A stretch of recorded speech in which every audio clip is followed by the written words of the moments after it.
अस्सलाम वालेकुम स्टूडेंट्स, आज हम अपने पेज नंबर 59 की रीडिंग करेंगे। सेकंड पैराग्राफ के disadvantages of friction. Despite friction is very important to us, it has many disadvantages too. Friction offer resistance to the moving object at high speed and reduce the speed of the moving object. इसके अंदर कह रहे हैं friction हमारे लिए अहम तो है, लेकिन उसके हमारे पास नुकसानात भी हैं। फ्रिक्शन क्या करता है, मूविंग जो चलता हुआ ऑब्जेक्ट होता है, कोई भी चलती हुई चीज़ होती है, हाई स्पीड में उसकी स्पीड को रिड्यूस कर देता है। We know that worn out tires of vehicles are replaced after some period. What is the cause wear and tear of the tires? The answer is friction. Similarly, if we do not grease the chain of a bicycle, the chain and the pulley will wear out soon due to friction. The moving part of the engine's machine which rub against each other become very hot. अब उन्होंने कहा है कि जैसा कि आप लोग को पता है, हमें थोड़े टाइम बाद गाड़ी या बाईसाइकिल वगैरह के टायर चेंज करवाने पड़ते हैं। वो किस लिए करवाने पड़ते हैं? Due to friction. फ्रिक्शन जो है उनको ख़राब कर देती है टायर्स को। टायर्स के ऊपर स्क्रैच आ जाते हैं, टायर बर्स्ट आउट हो जाते हैं। वो सारा कुछ किस लिए होता है? फ्रिक्शन की वजह से होता है। फ्रिक्शन मैंने आप लोग को पहले भी बताया, रगड़। तो जब टायर जो हैं गाड़ी के वो रोड के साथ रगड़ते हैं तो फ्रिक्शन उस टाइम, वो कौन सी फोर्स होती है? फ्रिक्शन उस टाइम पैदा हो रही होती है। इसी तरह उन्होंने बताया है हमें कि जिस तरह बाईसाइकिल की चेन अगर हम उसको ग्रीस नहीं करेंगे तो वो भी जो है चेन टूट जाएगी। चेन टूटने की भी क्या वजह होती है? Due to friction. हम जब उसको ग्रीस नहीं करते तो फ्रिक्शन जो है वो ज़्यादा हो जाती है, इसलिए चेन जो है वो टूट जाती है। Moving parts of engine and machine के बारे में उसने बताया है फिर इसके अंदर, इस पैराग्राफ के अंदर, कि मूविंग पार्ट ऑफ इंजन और मशीन जो होते हैं जब वो आपस में एक दूसरे का कॉन्ट्रैक्ट करते हैं तो वो बहुत ज़्यादा हॉट हो जाते हैं। This increases the wastage of energy. The sole of our soles is worn out due to the friction with the ground.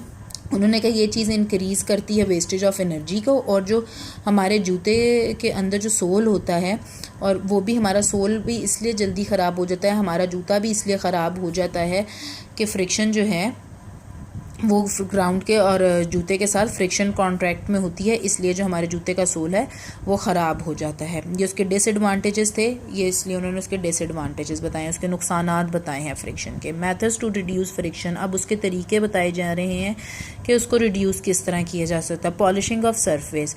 Polishing of surface of the object reduce the friction. जब हम surface, किसी भी surface को polish करेंगे तो उसकी friction कम हो जाएगी। Using lubricants. Use of lubricants, oil और grease between the moving parts of the machine reduce the friction. जब हम ऑयल या ग्रीस का इस्तेमाल करेंगे मूविंग पार्ट्स के अंदर किसी भी मशीन के, तो क्या होगा? वहाँ पर भी फ्रिक्शन कम हो जाएगी। यूजिंग रोलर्स और wheels. Friction in rolling an object over another is much less as compare sliding. Therefore rollers और wheeling are use to pull a cart और a TV trolley on the floor. They reduce friction and make our work easy.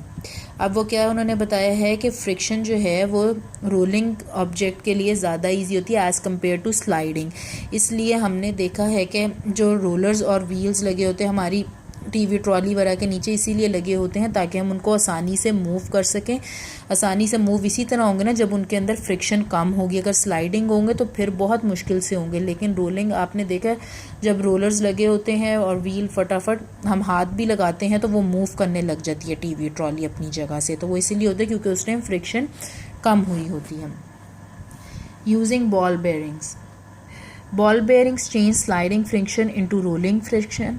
अब क्या करती है कि वो जो sliding friction होती है बॉल बेयरिंग उसको चेंज कर देती है रोलिंग, घूमने वाली फ्रिक्शन के अंदर। They are usually placed around an axle. ये एक्सल के पास प्लेस होती है। So the rotation of the wheels become easy, ताकि जो टायर को जब घुमाया जाए उसको मूव करने के लिए वहाँ पर आसानी हो जाए रोटेशन के अंदर। Steam lining the bodies. Cyclists use narrow and hard tires in their bicycle to reduce friction with the road. अब उन्होंने बताया है जो साइकिलिस्ट होता है, मतलब जो साइकिल चलाने वाला होता है, वो पतले टायर इस्तेमाल करता है ताकि फ्रिक्शन जो है रोड से और फ्रिक्शन कम हो जाए। ठीक है। They wear tight dress and bend their bodies to give themselves a streamlined shape which move through the air easily. वो टाइट ड्रेसेस पहनते हैं, अपनी बॉडी को बेंड करके इसलिए चलाते हैं ताकि स्टीम शेप बन जाए, और जब वो स्टीमलाइन शेप बन जाती है तो वो एयर से ईजीली चला सकते हैं। This shape faces minimum air friction when moving, ये कम से कम एयर फ्रिक्शन को लगती है जब कोई चीज़ चल रही होती है इस शेप के अंदर। For example sports car are always streamline so that they can move fast.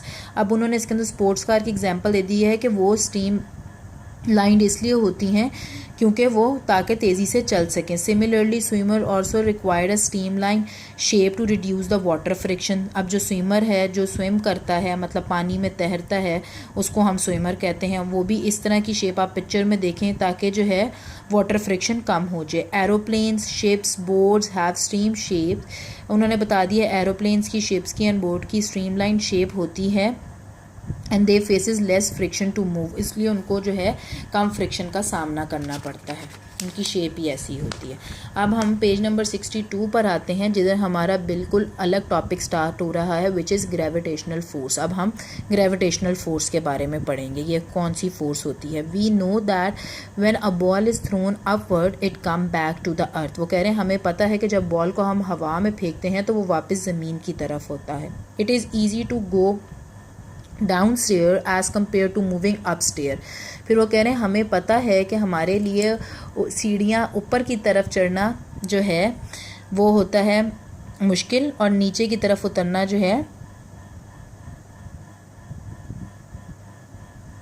ऊपर की तरफ चलना आपको पता हमारे लिए होता है मुश्किल। वो कह रहे हैं it is easy to go down stair as compare to moving up stairs. ऊपर की तरफ चढ़ना मुश्किल होता है और नीचे की तरफ चढ़ना जो है वो हमारे लिए उतरना जो है आसान होता है। A cricket ball thrown upward comes downwards. वो कह रहे हैं जो क्रिकेट का बॉल होता है उसको जब हम ऊपर फेंकते हैं वो भी नीचे की तरफ ही आ जाता है। सिमिलरली एन एप्पल और N orange from a tree always falls down. उन्होंने फिगर 5.9 पे दिखाया कि कोई भी ऑरेंज, एप्पल, जो भी फ्रूट भी होता है जब भी वो ट्री से नीचे गिरता है तो वो नीचे की तरफ गिरता, हवा में उड़ने नहीं लग जाता। Why does every thing falls down. अब वो हमसे सवाल पूछ रहे हैं हर चीज़ नीचे की तरफ ही क्यों गिरती है। एक्चुअली यहाँ पर इसका आंसर वो बताने लगे हैं। Actually earth attracts all the bodies towards itself, this force of attraction is called gravitational force. वो कह रहे हैं कि दरअसल बात यह है कि जो ग्रेविटेशनल फोर्स है ये उसकी बदौलत ही होता है, उसकी वजह से सारी चीज़ें जो हैं ज़मीन अपनी तरफ उसको अट्रैक्ट करती है और वो ज़मीन पर आके गिरती हैं, और इसी फोर्स को कहा जाता है gravitational force. Gravitational force not only exist between the earth and the other bodies but also exist between all the object around us. उन्होंने कहा है कि ये जो ग्रेविटेशनल फोर्स है ये सिर्फ ज़मीन और बॉडीज़ के बीच में नहीं है, बल्कि जितने भी ऑब्जेक्ट्स हैं, जो कुछ भी हमारे है इर्द गिर्द, उस सब के अंदर ये फोर्स है। It is a pulling force, इसको पुलिंग फोर्स कहा जाता है। पुलिंग मीन्स अपनी तरफ खींचने वाली force. It depend upon the mass of the object and the distance between their centre. ये उसके मास, वज़न के ऊपर डिपेंड करती है और जितना फासला होता है किसी भी ऑब्जेक्ट के अंदर उस पर ये डिपेंड करती है। The greater the mass of the object the greater will be the gravitational force. जितना ही उसका मास ज़्यादा होगा उतनी ही ज़्यादा ग्रेविटेशनल फोर्स उसको अपनी तरफ अट्रैक्ट करेगी। The larger the distance between the centres of the object the smaller will be the gravitational force. उन्होंने कहा जितना लार्ज डिस्टेंस, जितना ज़्यादा फासला होगा सेंटर में ऑब्जेक्ट्स के, और उतना क्या होगा, स्मॉलर होगी ग्रेविटेशनल फोर्स, उधर उतनी ही कम फोर्स होगी gravitational force. Gravitational force between small object is too small to be notice. वो कह रहे हैं जितना छोटा ऑब्जेक्ट होता है उसके अंदर उतनी ही छोटी ग्रेविटेशनल फोर्स होती है जो कि हम नोटिस नहीं कर सकते। It can be easily observed with massive object such as sun. उन्होंने कहा बड़े बड़े, मैसिव मीन्स ह्यूज ऑब्जेक्ट्स के साथ इसको हम नोटिस कर सकते हैं ग्रेविटेशनल फोर्स। उन्होंने एग्जांपल दी है सन की, सूरज की, द अर्थ ज़मीन की, एंड द अदर प्लैनेट और अदर प्लैनेट्स की। Gravitational force of the sun's pull the earth and the other planet to orbit around it. ये ग्रेविटेशनल फोर्स ही है जो कि सन को पुल करती है और अर्थ को पुल करती है कि ये और अदर प्लैनेट्स को भी अपनी तरफ अट्रैक्ट करती है ताकि ये ऑर्बिट के अंदर मूव करें। It is gravitational force of the earth that hold us on the surface of the earth and stop us floating away into the space. वो कह रहे हैं ये ग्रेविटेशनल फोर्स ही है जिसके थ्रू हम ज़मीन पर मतलब खड़े हुए हैं और हम उड़ नहीं रहे हैं, फ्लॉट नहीं कर रहे हैं हवाओं में या स्पेस में उड़ नहीं रहे हैं।